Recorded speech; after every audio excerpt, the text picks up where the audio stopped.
Hello, a very good morning to all of you. Welcome to my channel NG Medicals.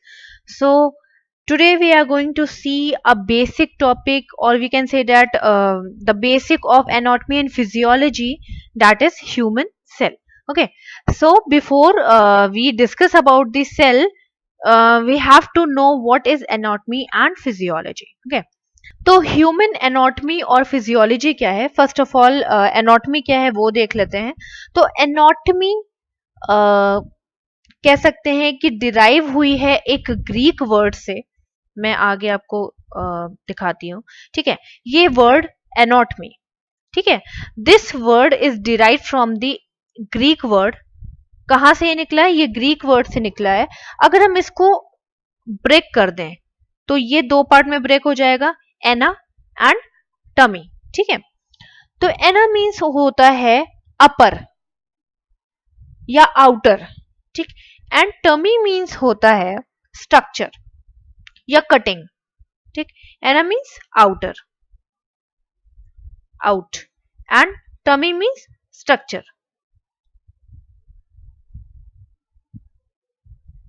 और इन दोनों को अगर हम ज्वाइन करते हैं तो बनता क्या है? Outer structure. सो एनाटॉमी क्या है? It is a study of the structural और कह सकते हैं physical structure of the human body. समझ गए?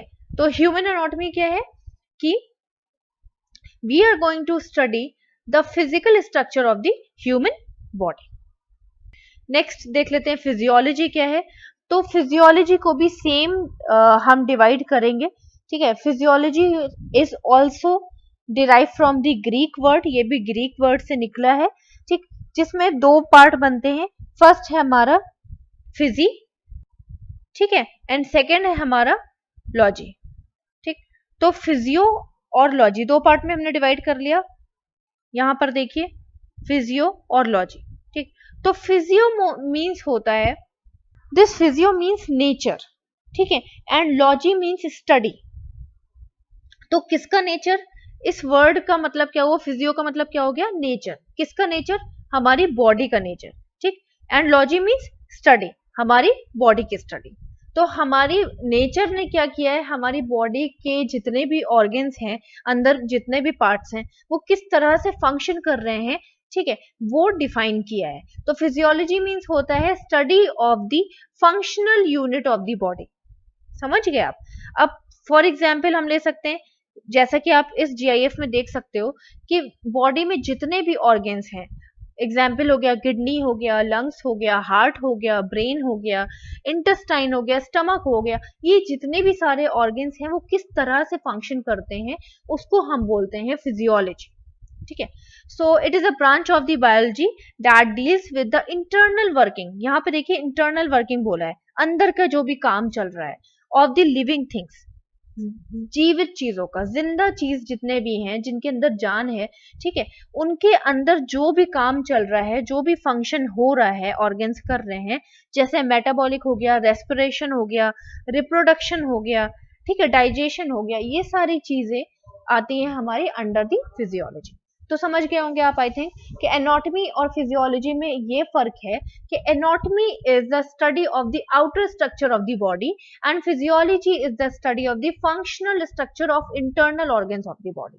ओके, अब आ जाते हैं हमारा बेसिक टॉपिक पे, दैट इज ह्यूमन सेल.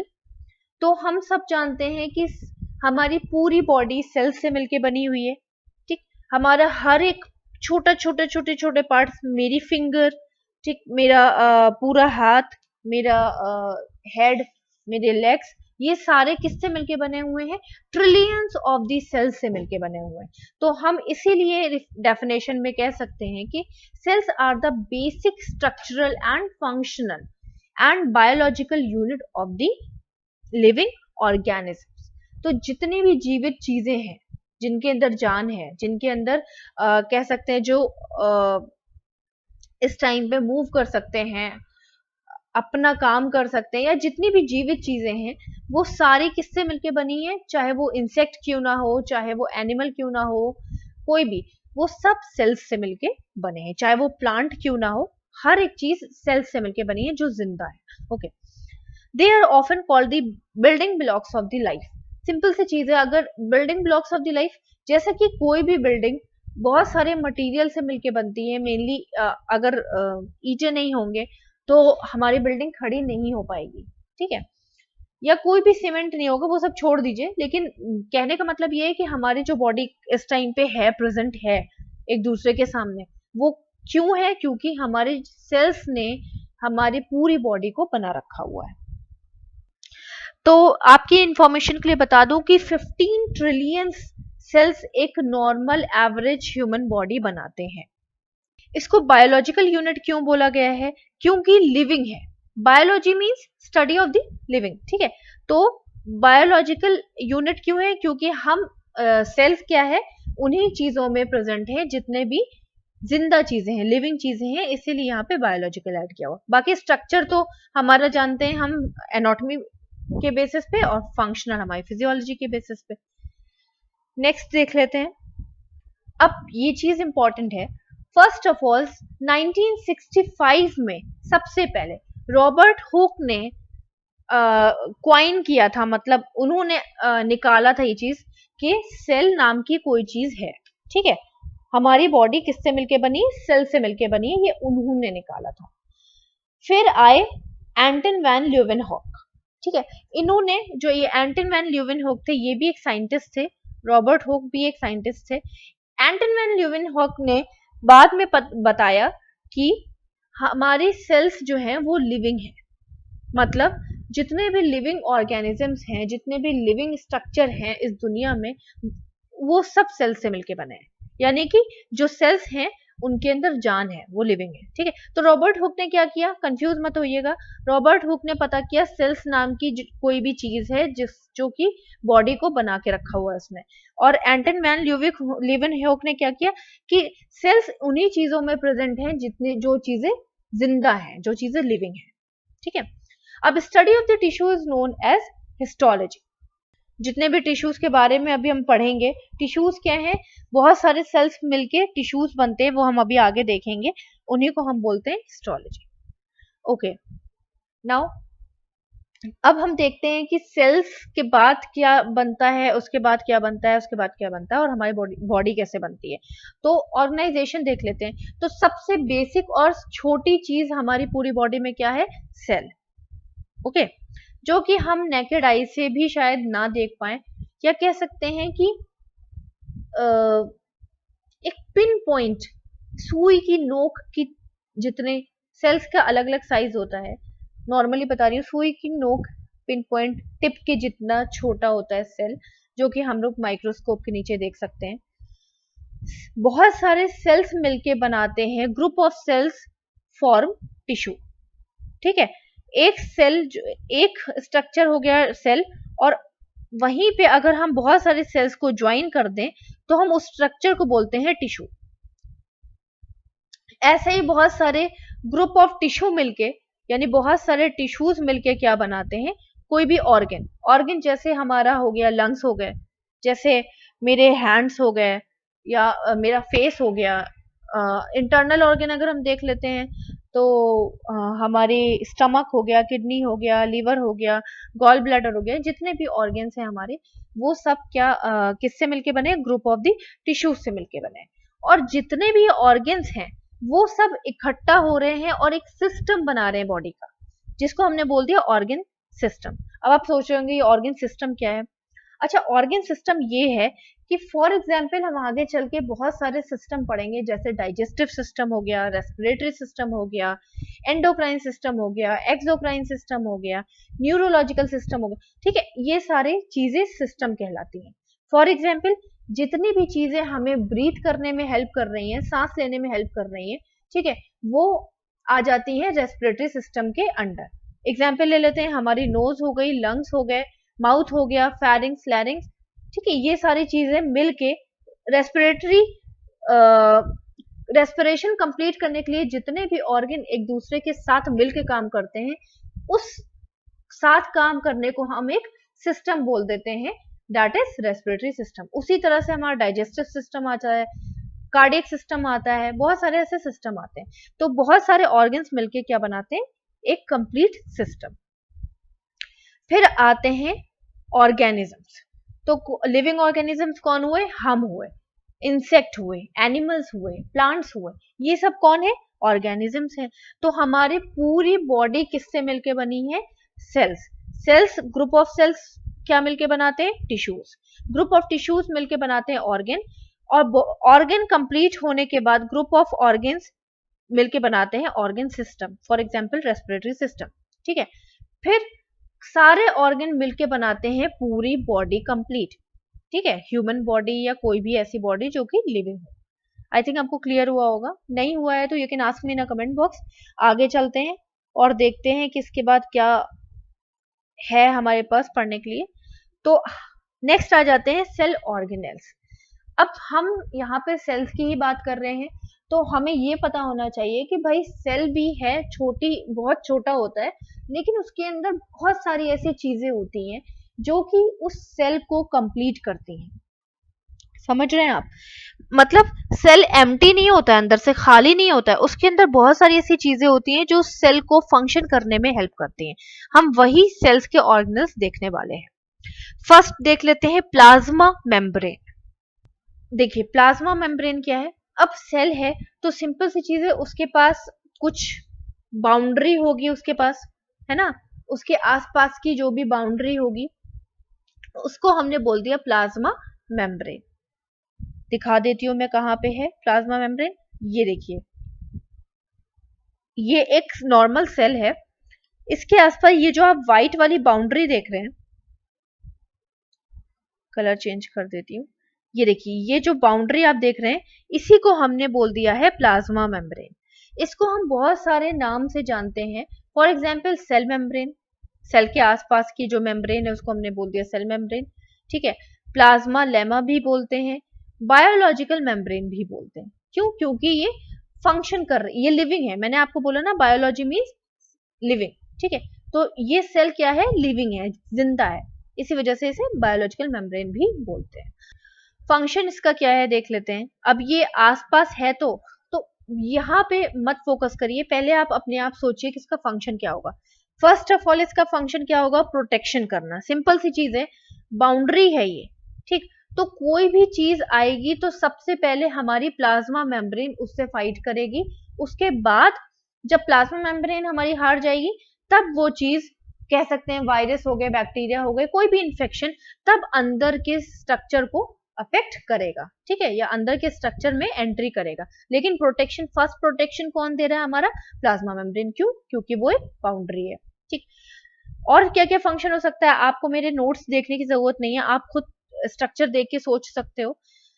एक स्ट्रक्चर प्रोवाइड कर रही है ना, प्लाज्मा मेम्ब्रेन क्या कर रही है? एक स्ट्रक्चर प्रोवाइड कर रही है, जिस शेप की ये है उसी शेप का पूरा सेल है, तो सिंपल सी चीज, स्ट्रक्चर प्रोवाइड कर रही है।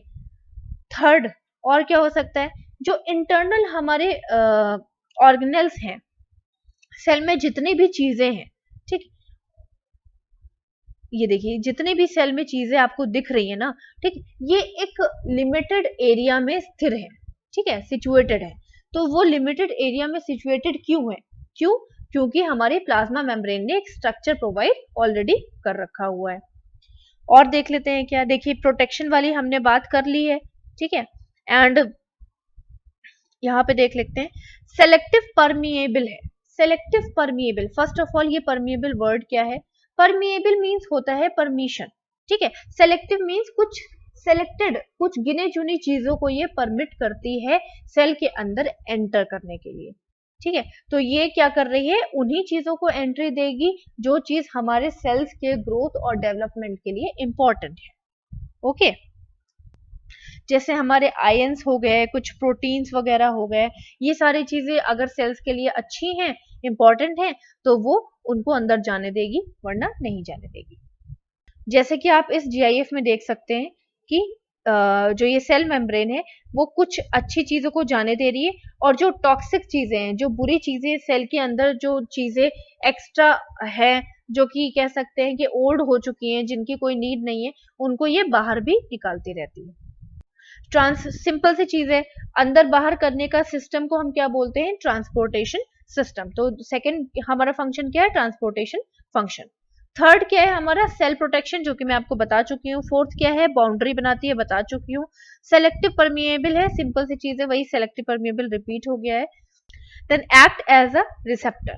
तो एक्ट एज अ रिसेप्टर का मतलब क्या होता है, रिएक्ट करने लायक है ये, मतलब कोई अच्छी चीज पे भी रिएक्ट करेगी, बुरी चीज पे भी रिएक्ट करेगी। उन्हीं चीजों को, सिंपल सी चीज है, अब मैं अगर हूं तो मैं अगर किसी चीज की प्रोटेक्शन कर रही हूँ तो पहले कोई चीज आएगी तो मैं उसको टेस्ट करूंगी, अगर वो मेरे अंदर फैमिली मेंबर्स के लिए अच्छी होगी तो ही मैं उन फैमिली मेंबर्स तक पहुंचाऊंगी। सेम चीज है कि जो हमारी प्लाज्मा मेम्ब्रेन है वो पहले टेस्ट करती है, उसके बाद बेनिफिशियल चीजों को वो अपने अंदर के ऑर्गेनल्स तक पहुंचाती है, ठीक है। इसीलिए इसको हमने बोल दिया रिसेप्टर। रिसेप्टर मीन्स क्या होता है, टेस्टिंग के लिए जिसके पास एबिलिटी है कि वो टेस्ट कर सकती है। ओके, तो हमारी प्लाज्मा मेम्ब्रेन जो है वो हमारी फॉस्फोलिपिड से मिलके बनी है। ये देखिए, ये है हमारा फॉस्फोलिपिड लेयर, बाय लेयर है ये, दो लेयर से मिलके बनी है, दो फॉस्फोलिपिड लेयर से मिलके बनी है। ये देखिए कैसे मूव कर रही है, ठीक। नेक्स्ट देख लेते हैं, डेफिनेशन देख लेते हैं। तो ये एक बहुत पतली, thin, dedicated, elastic, selective permeable membrane है, या सेमी परमिएबल कह सकते हैं मेम्ब्रेन है। तो थिन है, पतली सी है, ठीक। डेलिकेटेड, यहाँ पे डेलिकेट क्यों बोला गया है, क्योंकि ये बहुत सेंसिटिव है, मतलब ऐसा कोई भी इंफेक्शन जो कि उसको हार्म कर सकता है, इसलिए डेलिकेट बोला गया है कि ऐसे बहुत सारे वायरस, बैक्टीरियाज या फंगस या बहुत सारे ऐसे माइक्रो ऑर्गेनिजम्स हैं जो आके इसको इंजरी कर सकते हैं इसके ऊपर, ठीक है, इसीलिए इसको डेलिकेट बोला गया है। डेलिकेट मीन सॉफ्ट, ठीक है। इलास्टिक है, मतलब सेल अपना साइज और शेप चेंज कर सकता है, ठीक है, मूव कर सकता है, इसीलिए इसको इलास्टिक बोला गया है। सेलेक्टिव परमिएबल है, ये मैं आपको बता चुकी हूँ।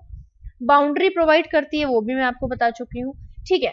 तो बाउंड्री अगर प्रोवाइड करती है तो इसका मतलब ये क्या कर रही है, सेल के अंदर वाले इन्वायरमेंट और सेल के बाहर वाले इन्वायरमेंट को एक क्या दे रही है, डिफ्रेंशिएशन दे रही है। मतलब एक सेल है, यहाँ पे बना देती हूँ, ये सेल है हमारा, ठीक है, ये प्लाज्मा मेम्ब्रेन है। प्लाज्मा मेम्ब्रेन के अंदर जो है वो सेल के सारे ऑर्गेनल्स हैं। तो प्लाज्मा मेम्ब्रेन के अंदर वाला जो भी इन्वायरमेंट है उसको हमने क्या बोल दिया, इंटरनल या इंट्रासेलुलर इन्वायरमेंट। इंट्रा मीन्स अंदर, सेलुलर मीन्स सेल्स, ठीक है, इंट्रासेलुलर इन्वायरमेंट। और सेल के बाहर वाला जितना भी इन्वायरमेंट है उसको हमने बोल दिया extra cellular environment. Extra means outer, cellular means cell, ठीक है। देन कंपोजिशन देख लेते हैं कि किस किस चीज से हमारा ये पूरा सेल, सॉरी, प्लाज्मा मेम्ब्रेन हमारी बनी हुई है। तो लिपिड्स हो गया, प्रोटीन्स हो गए, कार्बोहाइड्रेट्स, फॉस्फोलिपिड लेयर जो मैं आपको बता चुकी हूँ, माइक्रोविलाइज हो गई, इन सारी चीजों से हमारी क्या बन चुकी है, प्लाज्मा मेम्ब्रेन बनी हुई है। तो लिपिड का क्या फंक्शन है, तो लिपिड हमारे क्या है, plasma membrane is made up of the two bilayer, that is phospholipid. Protein क्या करता है हमारा, प्रोटीन बहुत इंटीग्रल होता है। Integral means important. प्रोटीन का फंक्शन क्या है कि वो हमारे जो सेल्स का वेस्ट मटेरियल है उसको क्लीन करने में हेल्प करता है, जो इंट्रासेलुलर एनवायरनमेंट है उसको मेंटेन करके रखता है और सेल्स की शेप को भी मेंटेन करके रखता है। नेक्स्ट है हमारा कार्बोहाइड्रेट। इसका क्या फंक्शन है, ये सेल्स की आइडेंटिटी प्रोवाइड करता है। एक्चुअली हमारे पूरी बॉडी सिर्फ एक सेल की तरह नहीं बनी हुई है, हमारे पास बहुत तरह के, हम आगे पढ़ेंगे इसके बारे में, बहुत तरह के सेल्स हमारी बॉडी में होते हैं, ठीक है। तो हर सेल्स की अपनी एक शेप, साइज और आइडेंटिटी होती है जो कि हमारा कार्बोहाइड्रेट मेंटेन करके रखता है। माइक्रोविलाइज क्या होते हैं, कह सकते हैं कि माइक्रोविलाइज हमारे इम्यून सिस्टम में हेल्प करते हैं। ये छोटे छोटे छोटे छोटे फिंगर लाइक स्ट्रक्चर होते हैं, ठीक, जो कि हमारे क्या करता है, एब्जॉर्प्शन में हेल्प करता है। कोई भी चीज सेल को नीड है, मान लीजिए प्रोटीन है सेल के पास और सेल को उस प्रोटीन की नीड है, तो माइक्रोविलाइज क्या करेंगे, उस प्रोटीन को लेके सेल के अंदर भेज देंगे, ठीक है। और माइक्रोविलाइज क्या करते हैं, एक सेल से दूसरे सेल के अटैचमेंट में हेल्प करती है। जैसा कि मैंने आपको बताया बहुत सारे सेल्स मिलके टिश्यू बनाते हैं, तो उन सारे सेल्स का जो अटैचमेंट है वो कौन हेल्प कर रहा है, माइक्रोविलाइज। नेक्स्ट देखते हैं, अब आते हैं नेक्स्ट हमारा पार्ट, न्यूक्लियस। तो न्यूक्लियस क्या होता है, न्यूक्लियस एक बहुत ही इंपॉर्टेंट ऑर्गेनेल है, एक पार्ट है सेल का, जो कि सेल के सेंटर में मिलता है। अब आप ये रेड वाला पोर्शन देख रहे हो, यही है आपका न्यूक्लियस, ठीक है। तो इसका लोकेशन कहाँ पे है, कहाँ मिलता है, सेंटर। किसके सेंटर में, सेल के सेंटर में। इसके पास होता क्या है, ये इंपॉर्टेंट क्यों, इसके पास होता है जेनेटिक मटीरियल। इसी जेनेटिक मटेरियल के हेल्प से एक से दूसरा सेल बनता है, दूसरे से तीसरा सेल बनता है, तीसरे से चौथा सेल बनता है। इसी तरह से सेल्स अपने आप को डिवाइड करते हैं। अगर जेनेटिक मटेरियल नहीं होगा तो सेल के डिवीजन में प्रॉब्लम आएगी, ठीक है। तो इसके अंदर जीन होते हैं, इतना तो आपने सुना ही होगा, 12th वगैरह में, 10th 12th में आपने पढ़ा ही होगा कि डीएनए वगैरह होता है हमारे अंदर, जो कि मदर फादर से जाता है बच्चों के अंदर, ठीक वही सेम डीएनए जाता है। इसीलिए कहा जाता है कि बच्चे किस पे गए हैं, मम्मा पे गए हैं, फादर पे गए हैं, ऐसे ऐसे बात की जाती है, बोला जाता है। तो वो क्यों होता है, किसके बेसिस पे होता है, इसी जेनेटिक मटेरियल के बेसिस पे होता है। कुछ लोग एकदम अपने फादर की शक्ल जैसे दिखते हैं, कुछ लोग अपनी मम्मा की शक्ल जैसे दिखते हैं, रिलेटिव्स की शक्ल जैसे। क्यों, क्योंकि जो जेनेटिक मटेरियल होता है वो हमारा एक सेल से दूसरे सेल, दूसरे सेल से तीसरे सेल, ऐसे डिस्ट्रीब्यूट होता है। और जब एक बेबी होता है उसके अंदर मम्मा और पापा दोनों का ही जेनेटिक मटेरियल होता है, इस वजह से शक्लें मिलती हैं, ठीक है। Then reason. अब जो ये न्यूक्लियस है वो कितने पार्ट में डिवाइड है, जैसा कि आप इस न्यूक्लियस को अगर ठीक से देखो ना, इसके अंदर बहुत सारी चीजें हैं। तो ये पूरा एक न्यूक्लियस 3 पार्ट में डिवाइड है। मेन है हमारा nuclear membrane, nucleolus and chromatin, ठीक है। तो अब हम पहले डिस्कस करेंगे न्यूक्लियर मेम्ब्रेन क्या है। तो न्यूक्लियर मेम्ब्रेन सिंपल सी चीज है, मेम्ब्रेन कहीं पर भी आएगा तो आप समझ जाइएगा कि बाउंड्री की बात चल रही है, ठीक है। तो न्यूक्लियर मेम्ब्रेन, तो न्यूक्लियस की आसपास की जो भी बाउंड्री है उसको हमने क्या बोल दिया, न्यूक्लियर मेम्ब्रेन, जो कि सेम फॉस्फोलिपिड लेयर से बनी है, जैसे कि हमारी प्लाज्मा मेम्ब्रेन, आउटर मेम्ब्रेन बनी हुई थी सेल की। देन डबल लेयर्ड होती है। अब इसका स्ट्रक्चर कैसा है, हैविंग द न्यूक्लियर पोर। अब मैं आपको दिखाती हूँ कि ये न्यूक्लियर पोर इस वाली इमेज में दिखाया नहीं गया। जैसा कि मैंने आपको बताया है कि जो न्यूक्लियस है, ये मैं आपको न्यूक्लियस बना रही हूँ, ठीक है। न्यूक्लियस है वो डबल लेयर होता है ना, ठीक है। ये डबल, दो लिपिड लेयर से मिलके बना होता है। बट ये डबल लेयर जो होती है वो पूरी कनेक्टेड नहीं होती है एक दूसरे से। इनके पास क्या होता है, छोटे छोटे से पोर्स होते हैं। फॉर एग्जाम्पल ये हमारा न्यूक्लियस है, इसके अंदर छोटे छोटे पोर्स क्या होते हैं, कह सकते हैं छोटे छोटे होल्स होते हैं, रास्ते होते हैं, कुछ भी आप बोल सकते हो, जगह होती है, ठीक। तो ये हमारी मेन ऐसा स्ट्रक्चर होता है न्यूक्लियस का, न्यूक्लियस की, न्यूक्लियर मेम्ब्रेन का ऐसा स्ट्रक्चर होता है। अब ये जो आप बीच में स्पेस देख रहे हो ना, यही है पोर्स। ये जो स्पेस आप देख रहे हो यही है पोर्स, ठीक। इसी को हमने बोल दिया न्यूक्लियर पोर्स। अब ये न्यूक्लियर पोर्स करते क्या है, ये इंपॉर्टेंट चीजों को अंदर ले लेते हैं और बेकार की चीजों को बाहर फेंक देते हैं सेल के अंदर, और सेल उसे अपने आप से कंप्लीटली बाहर फेंक देता है, ठीक है। जैसे कि प्रोटीन हो गए हमारे, इंपॉर्टेंट आयंस हो गए, ठीक, कह सकते हैं ऑक्सीजन हो गया, वाटर, या कोई भी ऐसी चीज जो कि इंपॉर्टेंट है सेल की ग्रोथ एंड डेवलपमेंट के लिए, वो सारी चीजें चली जाती हैं इन पोर्स के थ्रू अंदर। फिर आते हैं अदर नेम। न्यूक्लियस को हम और भी क्या, सॉरी, न्यूक्लियर मेम्ब्रेन को हम एक और चीज बोलते हैं, न्यूक्लियर एनवेलप। तो एनवेलप की तरह ही तो है, इसके अंदर न्यूक्लियोलस मिलता है, तो न्यूक्लियोलस को ये प्रोटेक्ट करके रखती है, तो ये एक एनवेलप हो गई। क्लियर हुआ, ओके। क्रोमेटिन, ठीक है। तो क्रोमेटिन बहुत इंपॉर्टेंट है। तो क्रोमेटिन का मेन काम क्या है कि ये हेल्प करता है जेनेटिक मटेरियल बनाने में। अच्छा, ये जेनेटिक मटेरियल मैं आपको अभी इससे पहले बता ही चुकी हूँ कि हमारे अंदर जितने भी जीन्स हैं वो हमारे मदर और फादर से मिलते हैं हमें। तो कितने जीन होते हैं हमारे अंदर, 46 होते हैं टोटल, मतलब 23 का पेयर होता है। 23 जीन मिलते हैं मदर के और 23 जीन मिलते हैं फादर के, ठीक है। टोटल हो गए हमारे पास 46। तो ये क्या करता है, क्रोमोजोम बनाता है। क्रोमोजोम के अंदर ही हमारे, कह सकते हैं कि जो क्रोमोजोम है, एग्जाम्पल दे देती हूँ। पहले मैं आपको बताती हूँ क्रोमेटिन कहाँ पे है, फिर बताती हूँ क्रोमोजोम कहाँ पे। फर्स्ट देखिए, जो हमारा न्यूक्लियस था, ये कंप्लीट कर दिया मैंने, उसके अंदर क्रोमेटिन था।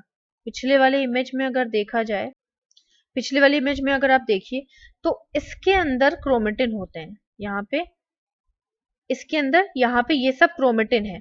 क्रोमेटिन क्या है? थ्रेड लाइक स्ट्रक्चर हैं जो कि उलझे रहते हैं एक दूसरे से। ये देखिए, ये सब क्रोमेटिन है। अब आगे वाले स्ट्रक्चर में कंफ्यूज मत होइएगा, न्यूक्लियस के अंदर क्रोमेटिन्स होते हैं। ये मैंने ब्लू वाले क्रोमेटिन सारे बना दिए, ठीक है। अब आगे वाले स्ट्रक्चर में देख लेते हैं। ये देखिए, क्रोमेटिन मैंने थ्रेड लाइक स्ट्रक्चर बना दिया है, ठीक। अब ये क्रोमेटिन्स क्या बनाते हैं? क्रोमोसोम बनाते हैं। क्रोमोसोम क्या है? एक तरह का स्ट्रक्चर है। ये देखिए, इस तरह का ये स्ट्रक्चर है। ये पूरे क्रोमेटिन से मिलके बनता है। इसी क्रोमोसोम के ऊपर हमारा जीन होते हैं, ठीक है। यहाँ पे जीन होते हैं। एग्जाम्पल ले लेते हैं कि अगर क्रोमोसोम हमारा बस है, हमारी बस है, तो जीन उसके पैसेंजर है।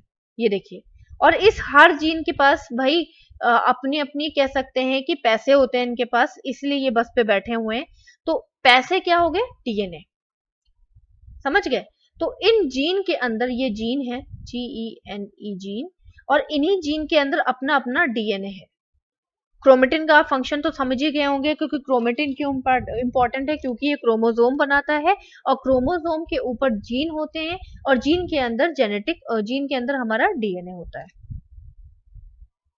और ये क्रोमोसोम कब पास होंगे? जब मदर और फादर का फ्यूजन होगा, ठीक है, और एक बेबी बनेगा। तो ये क्रोमोसोम मदर से 23 चले जाएंगे और फादर से 23 चले जाएंगे बेबी के अंदर। इनके साथ साथ डीएनए के साथ साथ प्रोटीन भी इनके पास होता है। नेक्स्ट मूव करते हैं। क्रोमेटिन हो गया। न्यूक्लियोलस। न्यूक्लियोलस क्या है? न्यूक्लियस के अंदर वाला जो पार्ट था, ठीक है, ये जो न्यूक्लियस हमारा गोल गोल था, इसके अंदर जो एक छोटा पार्ट था जिसको हमने न्यूक्लियोलस बोल दिया, ये कहाँ पे मिलता है? इनसाइड द न्यूक्लियस मिलता है। और इसके अंदर बनती है एक बहुत इंपॉर्टेंट चीज जिसको हम राइबोसोम बोलते हैं। तो न्यूक्लियोलस को हम राइबोसोम फैक्ट्री भी बोलते हैं। न्यूक्लियोलस के पास अपने कोई मेम्ब्रेन नहीं होती है, मेम्ब्रेन लेस होता है, एब्सेंस ऑफ द मेम्ब्रेन होती है, और इनके पास आरएनए भी होता है। अब मैं आपको बताती हूँ राइबोसोम क्या है और ये आरएनए क्या है। तो राइबोसोम क्या होते हैं? राइबोसोम प्रोटीन बनाते हैं, जिन्हें हम प्रोटीन फैक्ट्री भी बोलते हैं, ठीक। तो मैंने आपको बताया ना कि प्रोटीन बहुत इंपॉर्टेंट है सेल्स के लिए, हमारे सेल्स के ग्रोथ एंड डेवलपमेंट के लिए। और प्रोटीन करता क्या है? जो वेस्ट मटेरियल है उसको भी सेल से बाहर निकालने में हेल्प करता है। एंड प्रोटीन का क्या फंक्शन है? सेल्स को जब एनर्जी चाहिए होती है तो थोड़ा बहुत कंट्रीब्यूशन प्रोटीन भी देता है एनर्जी प्रोवाइड करने के लिए। ये आरएनए क्या है? Ribosomal ribonucleic acid. ये क्या हेल्प करता है? ये राइबोसोम बनाने में हेल्प करता है, और राइबोसोम प्रोटीन बनाने में हेल्प करता है। नेक्स्ट आते हैं साइटोप्लाज्म। तो साइटोप्लाज्म जो ये वर्ड है, cyto means cell and plasm means liquid, ठीक है। सेल के अंदर जो भी लिक्विड है उसको हमने साइटोप्लाज्म बोल दिया है। तो ये मिलता कहाँ है? किसके बाहर मिलता है? न्यूक्लियस के बाहर मिलता है। आप समझ रहे हो? जो हमारा न्यूक्लियस था इससे पहले जो हमने स्टडी किया, उसके अंदर साइटोप्लाज्म नहीं होता है। और किसके अंदर मिलता है? सेल के अंदर मिलता है। पूरे सेल के अंदर साइटोप्लाज्म मिलेगा, बस एक्सेप्ट न्यूक्लियस। इनका काम क्या है मेनली? पहले चीज तो ये एक थिक सॉल्यूशन होता है, एक गाढ़ा सा, ये गाढ़ा मोटा सॉल्यूशन होता है। इसका मेन फंक्शन क्या है? कि ये सेल को न्यूट्रिएंट्स प्रोवाइड करता है। For example water, salt, protein, sodium, ये सारी चीजें प्रोवाइड करता है, जो कि सेल्स के मेन फंक्शंस और ग्रोथ एंड डेवलपमेंट के लिए भी इंपॉर्टेंट है। नेक्स्ट आते हैं एंडोप्लाज्मिक रेटिकुलम।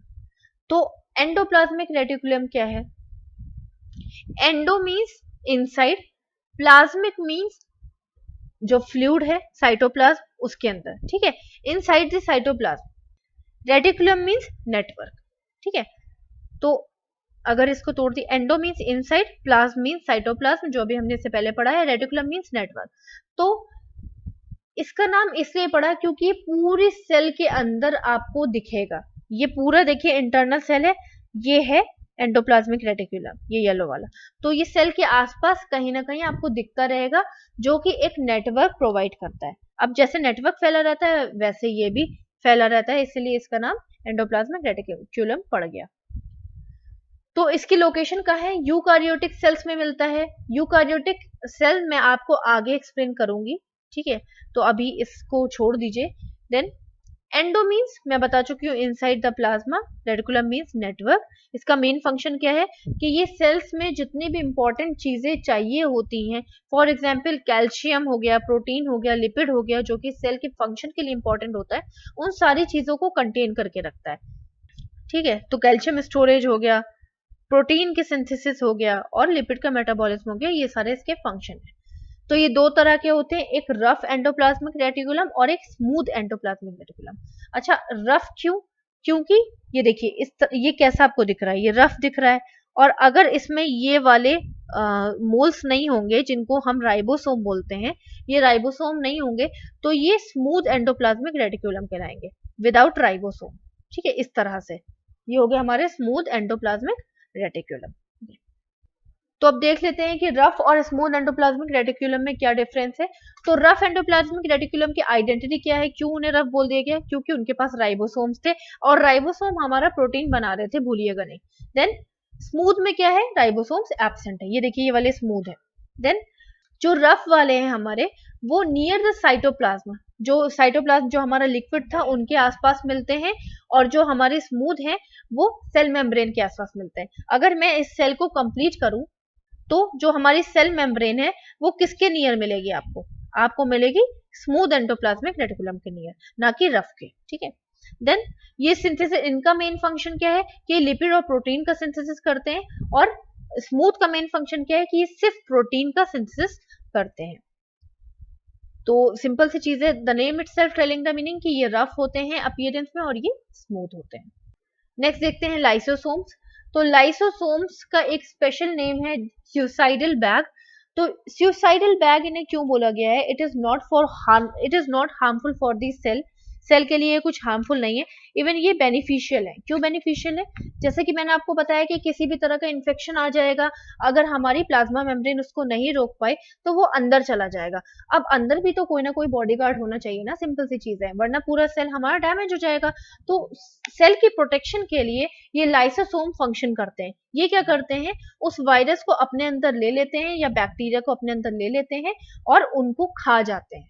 ठीक है, उनको मार देते हैं। इसीलिए इनको क्या बोला गया, इनका अदर नेम क्या है, digestive system of the cell.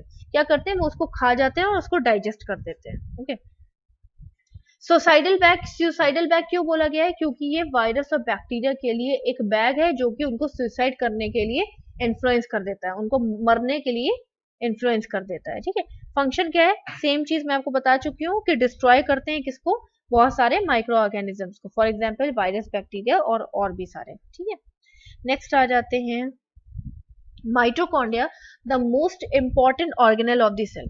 It is the most important, हमेशा याद रखिएगा कि इसका अदर नेम क्या है, power house of the cell. ये हमेशा एग्जाम में आता है। सो माइटोकॉन्ड्रिया तो हमने power house of the cell क्यों बोल दिया गया है, तो इतना आप सोच ही लीजिए। पावर हाउस है, सिंपल सी चीज है, वो एनर्जी प्रोवाइड कर रहा होगा सेल के अंदर। ठीक है, कहाँ मिलता है, साइटोप्लाज्म के अंदर मिलता है, जो हमारा लिक्विड था सेल के अंदर। इसकी मेम्ब्रेन डबल होती है, एक आउटर मेम्ब्रेन जो कि आपको डार्क कलर की दिख रही है, और एक इनर मेम्ब्रेन जिसके पास ये क्वाइल्ड स्ट्रक्चर आपको दिख रहा होगा, फिंगर लाइक स्ट्रक्चर आपको दिख रहा होगा, जिसको हमने सिस्टेई बोल दिया है। ठीक, तो जो मेम्ब्रेन है उससे कुछ ना कुछ अटैच है। जो इंटरनल मेम्ब्रेन है उसके पास मैट्रिक्स है, जो कि आगे वाली स्लाइड में हम डिस्कस करेंगे। तो माइटो कहां से निकला, mito means thread like structure. ठीक, chondria means granular like, granule means होता है हार्ड पोर्शन या स्मॉल हार्ड पोर्शन। तो ये बहुत ज्यादा हार्ड होते हैं।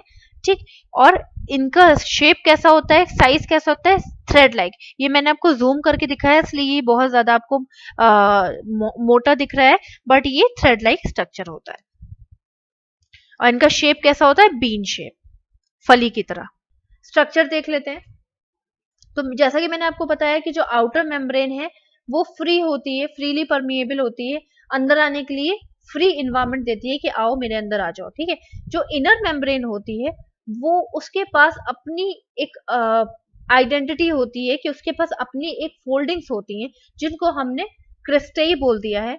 फिंगर लाइक प्रोजेक्शन होते हैं और ये प्रोटीन रिच होते हैं, इनके पास अपना बहुत ज्यादा प्रोटीन होता है। जैसे कि मैंने आपको बताया था ना कि प्रोटीन एनर्जी प्रोवाइड करता है, तो माइटोकॉन्ड्रिया को सेल को पावर देने के लिए एनर्जी की नीड होती है, इसलिए इनके पास प्रोटीन होता है, ये प्रोटीन रिच होते हैं। जो मैट्रिक्स होता है, जैसा कि आप यहाँ पे देख सकते हो कि फोल्डिंग्स के पास अपना एक मैट्रिक्स है, उनके पास भी प्रोटीन होता है। तो समझ लीजिए कि पूरा प्रोटीन रिच होता है। इनका कोई पर्टिकुलर शेप फिक्स नहीं होता, ये अपना शेप चेंज करते रहते हैं थोड़ी ही देर में, पर इनका जो साइज होता है वो थ्रेड लाइक स्ट्रक्चर ये होता है। अदर फंक्शन क्या है, सेलुलर रेस्पिरेशन देते हैं, सिंपल सी चीज है, एनर्जी प्रोवाइड कर रहे हैं with the help of the ATP. ATP क्या है, एडेनोसिन ट्राइफॉस्फेट। तो होता क्या है, माइटोकॉन्ड्रिया ने क्या किया, सेल के अंदर जो ऑक्सीजन होता है उसको यूज किया, उस ऑक्सीजन ने क्या किया, सेल जो प्रोटीन होता है उससे एनर्जी ली और उस एनर्जी को एटीपी की फॉर्म में चेंज कर दिया, यानी एडेनो ट्राइफॉस्फेट। ये एक तरह का कंपाउंड होता है जो सेल मेम्ब्रेन के ऊपर होता है, इसी की हेल्प से समझ लीजिए एनर्जी बनती है। एनर्जी आती का है, जो हम फूड लेते हैं उससे एनर्जी मिलती है, ठीक है। देन नेक्स्ट आ जाते हैं गोल्जी एपरेटस। तो गोल्जी एपरेटस का भी बहुत सारे नेम है, that is Golgi complex, Golgi body या गोल्जी। इनका मेन फंक्शन क्या है कि ये क्या करते हैं, ये पैकिंग करते हैं, ट्रांसपोर्ट करते हैं मटेरियल का। मेनली किसकी पैकिंग करते हैं, प्रोटीन की पैकिंग करते हैं। तो मैंने आपको बताया कि प्रोटीन तो बहुत ही इंपॉर्टेंट है, तो उसको क्या कर रहे हैं, स्टोर करके रखना पड़ता है। मान लीजिए हमें 4 दिन खाना नहीं मिला, है ना, तो अब जब 4 दिन अगर खाना नहीं मिलेगा तो हमारा जो माइटोकॉन्ड्रिया है उसके पास तो प्रोटीन खत्म हो जाएगा, वो कहाँ से लेके आएगा प्रोटीन। तो गोल्जी बॉडी के पास अपनी पैकिंग्स होती हैं, उसने अपने क्या सेविंग्स कर रखी हुई हैं, जिसको हमने प्रोटीन बोल दिया है, जो कि हमें ताकत देते रहते हैं, एनर्जी देते रहते हैं, वो 4 दिन हमें कैसे अपने आप को सरवाइव कराना है, ठीक है। ये कहाँ मिलते हैं, यूकारियोटिक सेल्स में मिलते हैं, ये मैं आपको आगे नेक्स्ट वीडियो में डिस्कस करूंगी। देन लोकेशन कहाँ है, सेम वही लिक्विड के अंदर मिलते हैं, दैट इज साइटोप्लाज्म। स्ट्रक्चर इनका सैक लाइक स्ट्रक्चर होता है, तो जैसा कि सैक मीन्स होता है बोरे जैसा स्ट्रक्चर, इनके पास देखिए स्पेस है, जिस स्पेस में हमारे प्रोटीन घूम रहे हैं और बाद में पैक हो जा रहे हैं, ठीक है, इसलिए इन्हें सैक लाइक स्ट्रक्चर बोल दिया गया है। सेम चीज इनका क्या फंक्शन है, transportation of the granules. Granules क्या है, हमारे छोटे छोटे छोटे छोटे प्रोटीन्स को यहाँ पे ग्रेनुल्स बोल दिया है। नेक्स्ट आ जाते हैं पेरिऑक्सिसोम। तो पेरिऑक्सिसोम भी एक छोटा सा स्ट्रक्चर है जो कि क्या करता है, इनका मेन फंक्शन क्या है कि फैटी एसिड को ब्रेक डाउन करता है, मतलब ये बड़ी चीजों को छोटा करके यूटिलाइज कराता है। और इनका अदर नेम भी है रिसाइकिल सेंटर। रिसाइकिल सेंटर इन्हें क्यों बोल दिया गया है, क्योंकि ये क्या करता है, कुछ यूजफुल सब्सटेंस को जो कि हमारी सेल्स के लिए इंपॉर्टेंट है, उनको क्या करता है, रीयूज करा देता है, ठीक, उनको फ्रेश कराता है और उनका रीयूज करा देता है। फॉर एग्जाम्पल ले लेते हैं, ऑक्सीडेज एक तरह का, ऑक्सीडेशन एक तरह का एंजाइम होता है, ठीक है, वो क्या करता है, हाइड्रोजन परऑक्साइड बनाता है। अब ये हाइड्रोजन परऑक्साइड जो है वो हमारा बहुत बड़ा समझ लीजिए कुछ है, और वो हमारी बॉडी में डायरेक्ट यूटिलाइज नहीं हो सकता।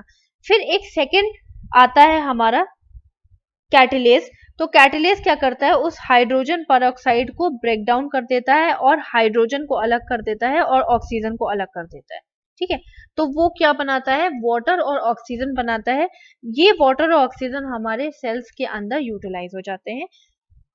So this is all about important of the cell and organelles of the cell. If you are having any doubt you can ask me in a comment box, and मुझे नहीं लगता कि आपको कोई doubt होगा, मैंने बहुत इजी लैंग्वेज में बनाया है एंड ये मेरे सेल्फ नोट्स हैं।